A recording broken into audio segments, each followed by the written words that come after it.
വരൾച്ചയെക്കുറിച്ച് പഠിക്കാനെത്തിയ കേന്ദ്ര സംഘത്തിന്റെ സന്ദർശക പട്ടികയിൽ കുട്ടനാടിനെ ഉൾപ്പെടുത്താതിരുന്നതിൽ പ്രതിഷേധം.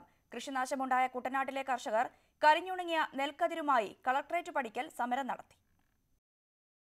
കഠിനമായ വരൾച്ചയും അതുമൂലം ഉണ്ടായ മണ്ണിലെ പുളിയിറക്കവും ഉപ്പുവെള്ളത്തിന്റെ ആധിക്യം മൂലവും കുട്ടനാട്ടിൽ ഏകദേശം 10,000 ഏക്കറിലോളം കൃഷി നശിച്ചതായാണ് കണക്ക്. ഈ സാഹചര്യത്തിൽ ആലപ്പുഴ ജില്ലയെ വരൾച്ചാബാധിതമായി സംസ്ഥാന സർക്കാർ പ്രഖ്യാപിക്കുകയും ചെയ്തിരുന്നു.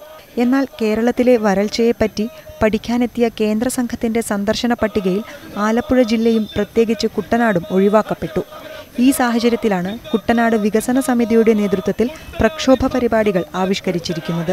കരിഞ്ഞ കറ്റകളുമായി കളക്ടറേറ്റ് പടിക്കൽ കർഷകർ നടത്തിയ സമരം കുട്ടനാട് വികസന സമിതി എക്സിക്യൂട്ടീവ് ഡയറക്ടർ ഫാദർ തോമസ് പീലിയാനിക്കൻ ഉദ്ഘാടനം ചെയ്തു. സംസ്ഥാന സർക്കാരിന്റെ അശ്രദ്ധ കൊണ്ടോ മനഃപൂർവ്വമായ അവഗണന കൊണ്ടോ ഈ പഠന സംഘത്തിന്റെ പട്ടികയിൽ നിന്ന് ഒഴിവാക്കി എന്നുള്ള സങ്കടവും ദുഃഖവും പ്രതിഷേധവും രേഖപ്പെടുത്തുവാനായിട്ടാണ് പൊരിവേലത്തിൽ സമരം നടത്തുന്നത്.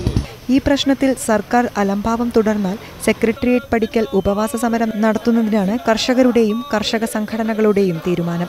ന്യൂസ് 18 കുട്ടനാട്.